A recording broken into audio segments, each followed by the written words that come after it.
With Joe Biden pushing towards an apparent victory in the US presidential elections, Chinese belligerence has suddenly started going up in the Western Pacific all over again. China is doing two things in the South China Sea to show a sudden spurt in aggressive behavior upon Biden's likely accession to power in the White House. Firstly, Beijing is looking to allow its Coast Guard to use weapons in the maritime zone that China claims.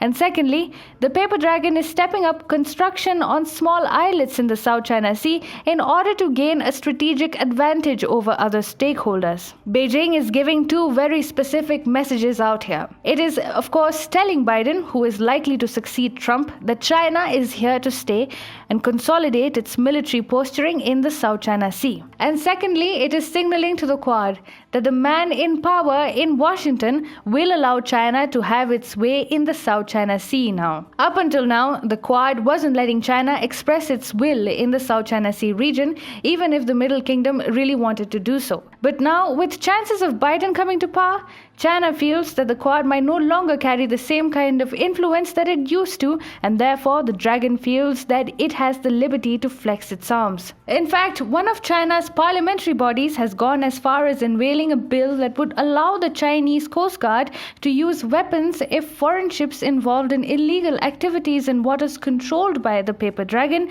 do not obey China's orders.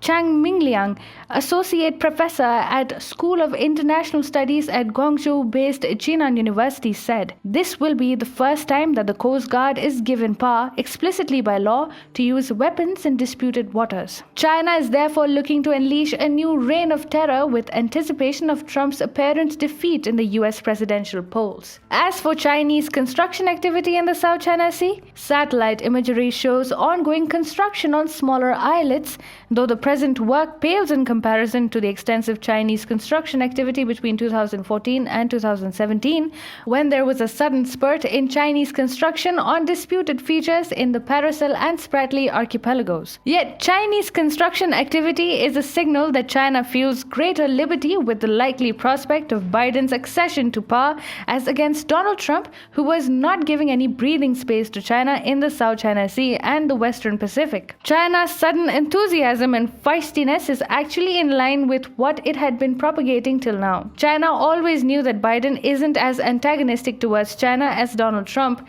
and therefore Beijing was rooting for Biden. Now that Biden is moving towards an apparent victory in the US presidential polls, China has already started doing what it was expected to do: bully others in the Western Pacific without the fear of a proactive United States. China is deeply emboldened with Biden's likely prospects of coming to power, and the paper dragon isn't even hiding it.